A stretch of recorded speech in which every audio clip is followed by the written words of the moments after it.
Looks like we got the audio on and we are set up. Nice. All right. Good evening, everyone. Welcome to another exciting episode of Know Your Pharmacist with me, Dr. Joaquin Acosta, your guide in this fascinating world of healthcare innovation and personal wellness.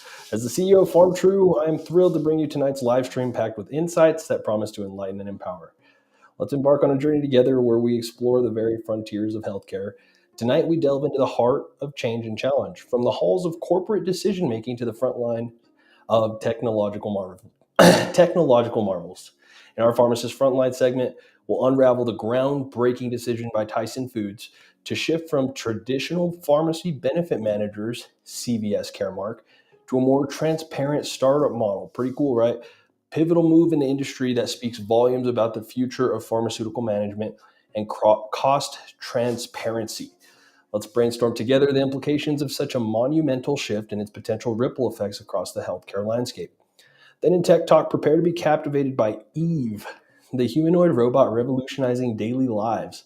The marvel of technology, AI, blended with practical application, guys, opens a window into a future where robotics and humanity intersect. We'll explore how Eve can transform our homes and workplaces, bringing efficiency and safety into our everyday routines. Our Enlightenment Hour is close to my heart as we discuss the emotional complexities of caring for aging parents. This segment is about connecting, understanding, and empathizing with the journey of our elders. It's about bringing warmth and compassion to one of the most challenging phases of life. In the Herbal Wellness Corner, we dive into the heated debate around cannabis rescheduling and how it impacts consumer choice and market dynamics. This is about more than just policy. It's about understanding the pulse of the community and the choices we make for our health. Our community spotlight shines on the Southwest Cannabis Trade Association's latest initiatives, guys. It's inspiring to see how education and community involvement are shaping the future of cannabis awareness. Lastly, in our Men's Health Minute, we'll discuss a breakthrough in sexual wellness technology. This interesting and innovative approach offers a new perspective on men's health, combining science and empathy to address a topic often shrouded in stigma. As we navigate through tonight's topics, let's keep an open mind and heart, and I invite you to engage, question, and share your thoughts. Together, we're not just viewers and speakers, we're collaborators in this journey of knowledge and growth. Thank you to our wonderful sponsors, PharmTrue, High Horse Cannabis Company, Vado Speedway Park, and the Baked Chicken Farm. Your support helps us keep this enlightening conversation going. So grab your favorite seat, tune in, and let's make this evening an unforgettable experience. Here's to knowledge, innovation, and a healthier, happier world. So jumping right in, guys. Tyson Foods with the very, very interesting move today. And for those of us not, fully plugged into the pharmacy world, and even, pharmacy people who may be like, what does this even really mean and why is this important? Well, a move against CVS Caremark as the first Fortune 500 company to drop them as their company benefits manager for pharmacy is very interesting, especially on the notion, coming from where they're looking at, which is the entire kind of attack that PBMs are under right now, under surefire attack from the independent pharmacies, from the CMS, Center of Medicare Services, basically because they exist in question for what, for how much they charge and how much they've caused our healthcare systems to inflate their costs, only passed on to, the employer and thus the employee. So, really looking at this, guys, Tyson Foods, was the first Fortune 500 company really to pretty much drop them.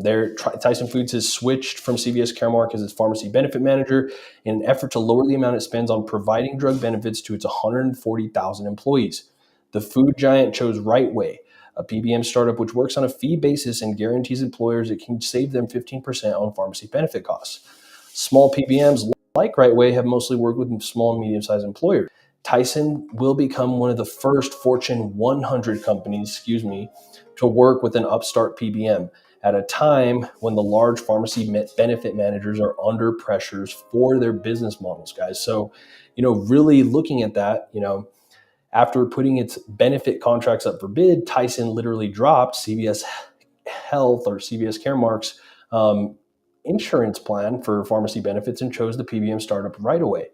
for 140,000 employees, they definitely add to this upheaval in the industry, right? Because where you look at the larger benefit managers have really manipulated this because, again, CVS at the end of the day is looking out for CVS. And for that, the company is really just looking at its, corporate stock price and, its revenue numbers for all that, which, is really going into shareholders and, their top executives' pockets. Doesn't help their pharmacist, doesn't help their insurance company, doesn't help their distribution chain, but they, obviously are just at such a crazy point in their own industry that they're finally kind of getting gut checked a little bit. And so they have a lot of contracts, right? When you're looking at the big Fortune 100 companies, 140,000 employees here. CVS has like our state contract, right, for our pharmacy benefit manager services. They're a Medicaid supplier as well, right? And then they do, if you're somehow a state employee, government employee, you've got CVS as your benefit manager, right? So whether or not that changed in 2024, typically, right, that's what we've been seeing. And it's important because they control the costs by being everywhere. They've gotten so big without any competition. And the pharmacy benefit manager world appears to be had enough, right? So this right away PBM, showing a little bit about them over here. Effective, transparent pharmacy benefit management. They're saying they're reducing employers' spend by an average of 18%. Obviously, for their pharmacy benefits, Tyson was able to look at that comprehensive kind of comparison, and their pass-through PBM with a single admin fee is probably a lot easier for your CFOs and whatever other executives you have in your company and your accounting side to actually be able to account for costs. And so where you talk about that pass-through and a single admin fee, guys, you get spread pricing models from your other PBMs. Different people get paid different stuff and they charge you back. They do all kinds of different stuff, passing that cost all over the place, and it's really, really tough to do business with them when they're seeing they're sucking pennies, more than pennies out and really just making it hard. So, very cool, very interesting to see this startup right way go, to this next level here, catch a Fortune 100 company. What is this going to mean for some of our bigger companies? Who knows, right? Actual transparency. Does not retain any rebates or practice spread pricing, leading to lower unit costs on medication, as I was talking about. When you really talk about the whole spread and that whole thing, right? It's a big mess, but that's the point, right? Transparent pricing model passes back maximum savings to clients and members. You're seeing actually, what you're paying for by paying that administration fee, and you're knowing that's that. You're not getting charged back on drugs, and crazy stuff from whatever end it's going to be, whether you're the HR side of an employer, whether you are a doctor's office, helping a patient, or somebody get recommended to an insurance company. This kind of stuff might start really being something that takes its way up, right? So doing it the right way, PBM there, in a world where PBMs are slaughtering pretty much the American dollar for no good reason, maybe this is a ripple effect that we could be very, very excited about here in the future, guys. So I'll stop lecturing on that, but heck yeah, to Tyson Foods, game-changing move, guys. CVS Caremark dominates a lot of state benefits for us already. They have, not only Medicaid, Medicare, commercial contracts, right? And like I said, the state commercial plan is a CVS Caremark contract, unless it's subject to change. But again, that's who recently had just had it. Guys, let's jump onto something even more insane here in our tech talk. How about this? Taking a good old look at Eve. Robot can cook, clean, and guard your home. Now, the one thing it doesn't put on here is the cost of Eve, which is, I can only imagine how much it costs, right? I mean, but your very own robot. Check it out. Coming from foxnews.com.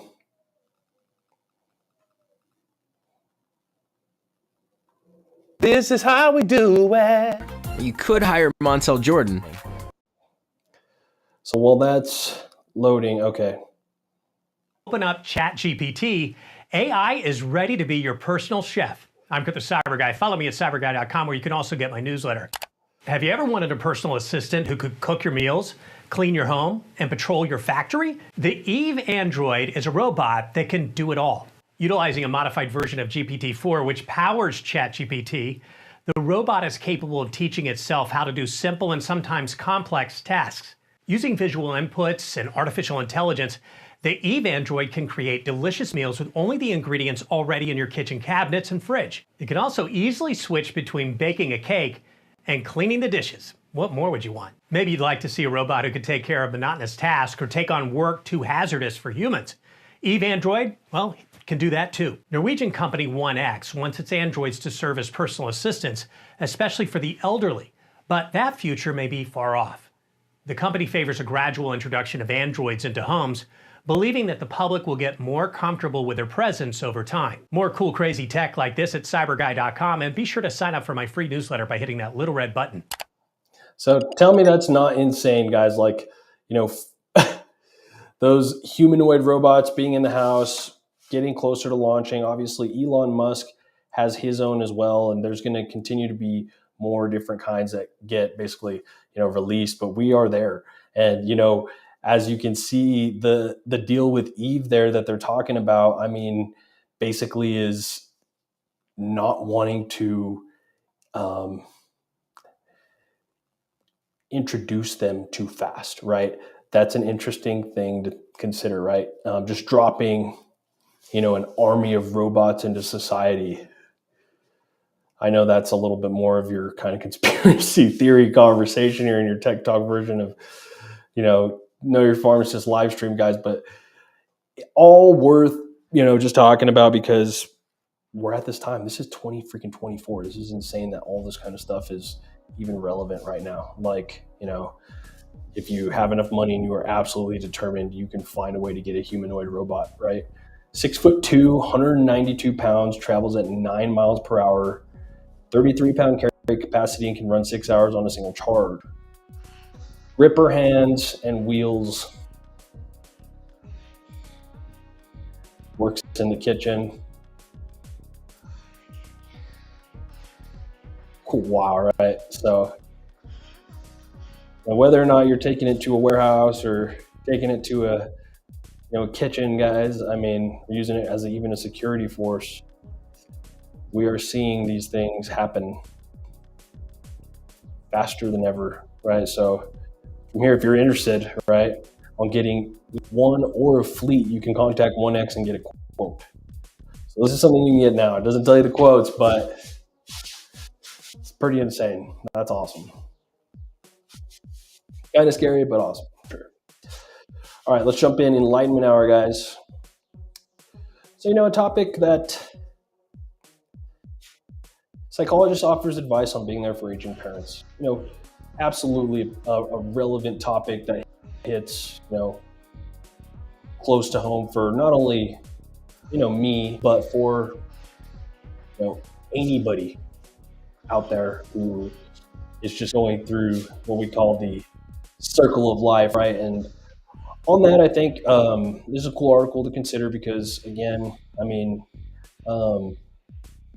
just wanting to look at how you sometimes frame that world. I mean, all of a sudden you go from an 18-year relationship with, for instance, your aging parents to switching to having, from your young parents as you grow up to switching to kind of your parents start that aging process, and all of a sudden, you're out of the nest. So with all that there, right, it's a very interesting topic that I think is good to look at on both sides. And, this article from Forbes even suggesting as our parents age, we find ourselves on a challenging emotional journey.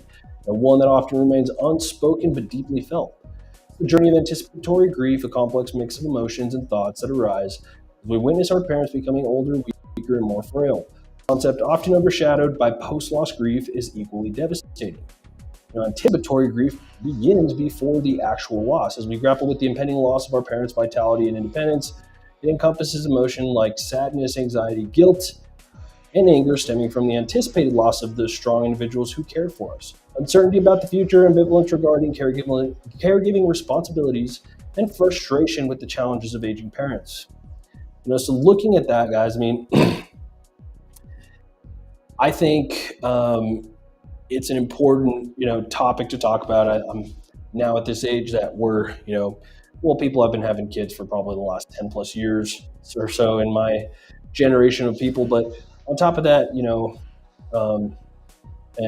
my heart goes out to everybody who's losing parents, but it's very sad to see, people starting to lose their parents, more often than anything growing up. Obviously, if somebody lost a parent while you were like, from the age of 0 to 18 in high school, that was almost a little,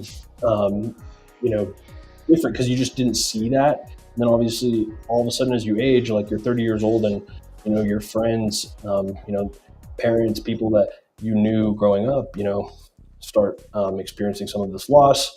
Obviously that changes for the world around you as well, but just an interesting concept to navigate as you age, right? But, interesting things there on how to kind of approach the thought process and everything from Forbes from the psychologist, right, on advice for being there for aging. One, accept and normalize the natural course of life. Seems so straightforward, but again, while it's natural to mourn what once was, it's essential to accept and normalize this as a part of life. According to one study, children coping with anticipatory grief found solace and distraction in maintaining normalcy. Various ways to be focused in the present and distract yourself from distressing emotions. For example, if a parent always had a green thumb, consider spending a sunny afternoon planting flowers together in the garden. Simple tradition like Sunday brunch can become treasure routine that strengthens the family unity while crafting memories. Engaging in therapeutic arts, such as painting, sculpting, crafting, can also serve as a means to channel complex emotions that may be challenging to articulate and offers a meditative and healing experience. Other things there, looking at it, right? Legacy projects. Sometimes you guys might see these around the holiday times and things, but simple as family photo albums and letters or memoirs, right, from your family. Go and collect those family stories, things like that. So I think these are all cool things, cool ideas. Other thing there, healing with humor. Again, where some people may use humor as a escaping mechanism, you could also use it as a coping mechanism. It's not bad as long as you're still kind of embracing the reality. But humor therapy, right, proving to be an invaluable ally in coping with anticipatory grief, easing emotional conversations, building emotional resilience, right, discussing topics relating to aging such as health issues or end-of-life decisions. Humor can help ease tension and create a more comfortable atmosphere. Sharing a lighthearted moment before addressing serious matters can make difficult decisions more approachable. It allows individuals to reframe challenging situations and find humor in the face of adversity. By encouraging your parents to embrace humor, you empower them to adapt to the changes that come with aging and maintain a positive outlook. It infuses an element of playfulness in your caregiving responsibilities, right? So, looking at an article like this in our Enlightenment Hour, guys, I think it's just an important thing to consider there. All of us have aging family members, or we will be that person ourselves, or we are that person, right? And looking at that situation both ways is very important, maybe uncomfortable for some, but I think just the general, at least understanding, awareness of that, working towards some of those things in those situations that maybe never even want to acknowledge, but being real with those things sometimes can be one of those absolute kind of game changers in life. Like some people, you ever heard of the exercise, write your eulogy, right? What do you want people to say about you when you die, right? Um, puts life in perspective for a lot of people. And so, think about that. You can start really perhaps changing the way you even live if you feel like that is not something that's going to be the way you want it to be.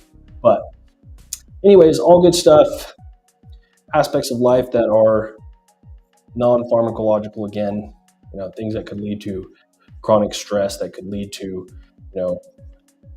PTSD or emotional triggers, right? But can you be on top of that? Can you find a way to reframe that? Absolutely, right? Guys, let's move on. Jumping into our Herbal Wellness Corner.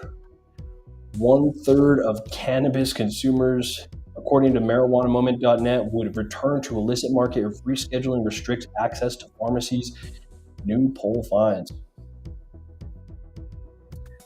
That's a ding. So we're talking about what's happening in the cannabis industry right now, guys. Cannabis could be rescheduled or descheduled as soon as this year, 2024, guys. In our Herbal Wellness Corner, brought to you by High Horse Cannabis Company. Shop them. All the best deals on cannabis, open 24/7, 365, writing history, not just reading it, guys. But literally, I think it's very important to think about the future of cannabis and envision different realities there. And I think the realities that we want to consider definitely are what happens if it is rescheduled.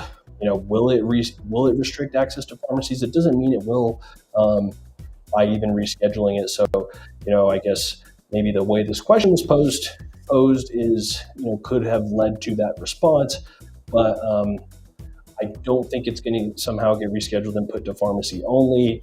I think it's best personally for the industry to have it available as a commodity, same way as you would call it alcohol or tobacco. We're going to regulate it. If pharmacies want to sell it and they can regulate it and they can do their medicinal aspects of it, great. But if other places can put medicinal aspects on it too, awesome. I don't think we should limit the kind of healthcare provider in any way to be the ones that are going to be doing cannabis. You shouldn't have to apply for a pharmacy license to dispense cannabis. I get that.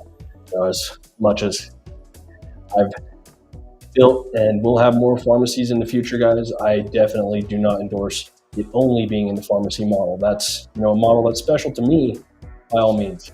But again, it's special for the ones who in pharmacy really should be able to apply it and be able to do it well, right? And that's what I'm saying. Not if you tried to put this in every pharmacy right away, you're going to throw a whole bunch of new work on people that wouldn't, perhaps even be in a good place to accept it, on top of the fact that people have been working their lives, to put their entire everything on the line for cannabis industries and have a lot of healthcare knowledge, whether or not they're pharmacists or not, right? So anyways, just an interesting study, survey here, but looking at it as a whole, guys, I'm telling you, cannabis is, literally about to be legalized in this country, and that's the exciting part. I don't think it's just going to go pharmacy wise.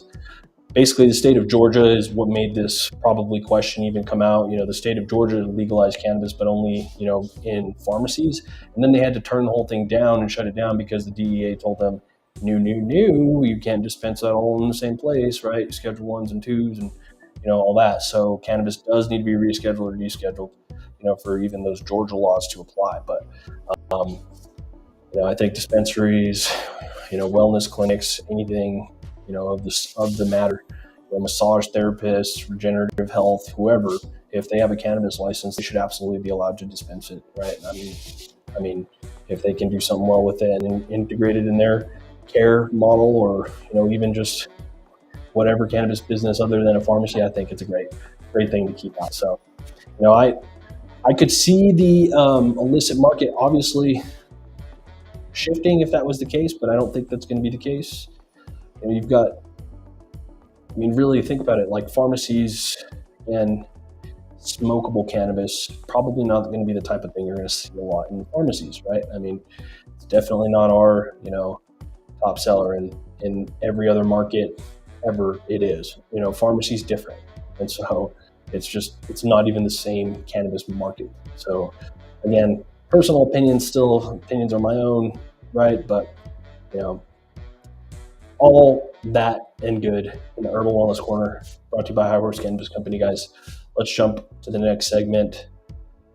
Southwest Cannabis Trade Association, pretty cool stuff. Oh, whoops, jumping back right here. So Southwest Cannabis Association bi-monthly meeting, Cannabis Math event over at Valley Pizza on February 1st. It's happening in about a week from 4 to 6 p.m. Wanted to give this a shout out. Jennifer Blazer and Top Shop Bookkeeping Services. They do our accounting services for Farm True. They've been doing an outstanding job. We've had them almost for about a year now, and definitely a cool thing for everybody to go check out. Yesterday we shared about the tax planning services that are offered free at the library here in town. And this is a cool one too. Cannabis Math, this whole thing. You got obviously taxes and so many other things to account for right now in this crazy cannabis industry. Everybody's trying to take their money. So you better be tracking that money super, super, super good, better than you ever, thought, right? And, go take some time, learn February 1st, Valley Pizza, good stuff. Last, guys, some interesting stuff, maybe, kids, close your eyes. Our Men's Health Minute and men's sexual wellness, the MYHIXEL approach. This whole entire thing is insane. So let's look at this, guys. I gotta show you. So not only is this a sexual control and talking about let's normalize the conversation about sex and breaking taboos, MYHIXEL is also talking about learning and other supplements, but again, basically trying to cure premature ejaculation issues for men. There is this device that is supposed to help, some sort of therapeutic approach to it, and an 8-week program to help men up their game. And so I thought this whole entire thing is insane. 8 weeks, some sort of premature ejaculation therapy. I don't know what to say. This is just our Men's Health Minute. This is what we're talking about today. So I found this one, and what a hell of a device, right, guys? AI infused. We're not gonna show the insertion point of the device, but 97% of users over 40 countries improving their ejaculation time through MYHIXEL. So men, for those of you, let's normalize the conversation about sex and break taboos. MYHIXEL is out there for you. This is some insane technology, guys. This is 2024. Get coached by an app in this insane device. And be a freak in the sheets. What do you say? That's crazy. So, all right, we'll wrap up today, Men's Health Minute.